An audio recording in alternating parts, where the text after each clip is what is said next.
ఇస్తానన్నాడు, మేకపాటికి ఎమ్మెల్సీ ఇస్తాను, ఓపెన్ గా చెప్పారు వాళ్ళు మాకు ఇస్తాను. ఆనంకైతే ఇవ్వననేసాడు ముందు. ఆనంద్ ఏంటంటే మొదటి నుంచి తెంగరగా ఉంది కాబట్టి ఎవరు ఇవ్వనని చెప్పేశాడు.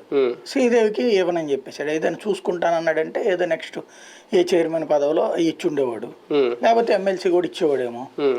ఆవిడ లాయల్టీగా ఉంటాయి.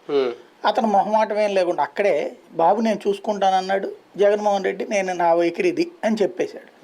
అక్కడే కళ్ళెదురుగుండా 4 ఓట్లే అని తెలిసి కూడా అట్లాంటి డెసిషన్ తీసుకున్నాడు.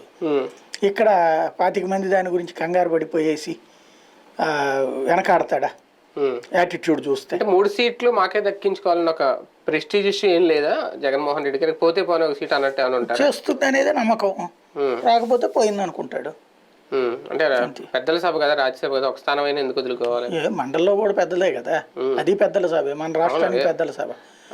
అంటే తన ఆస్పెక్ట్ ఏంటంటే నేను కరెక్ట్గా ఉన్నాను, అవతలోడు కరెక్ట్గా లేకపోతే జనం చూసుకుంటారనే మెంటాలిటీ తంది.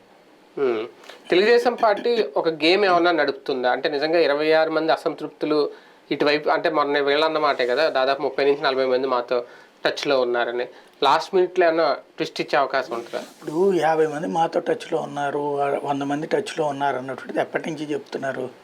చంద్రబాబు జైల్లో ఎమ్మెల్సీ ఎన్నికల్లో ఆ గేమ్ వర్కౌట్ అయింది కదా. ఏమైంది? నలుగురే కదా, కదా వాళ్ళకి. ఆ రోజు చెప్పింది ఎంతమంది? ఎంతమంది? 25 మంది టచ్ లో ఉన్నారని చెప్పారు. ఒక స్థానం అయితే దక్కి చేసుకున్నారు కదా, ఆ రోజున జగన్మోహన్ రెడ్డి గనక నేను చేస్తానులే నేను చూస్తానులే అంటే ఆగిపోయేదిగా.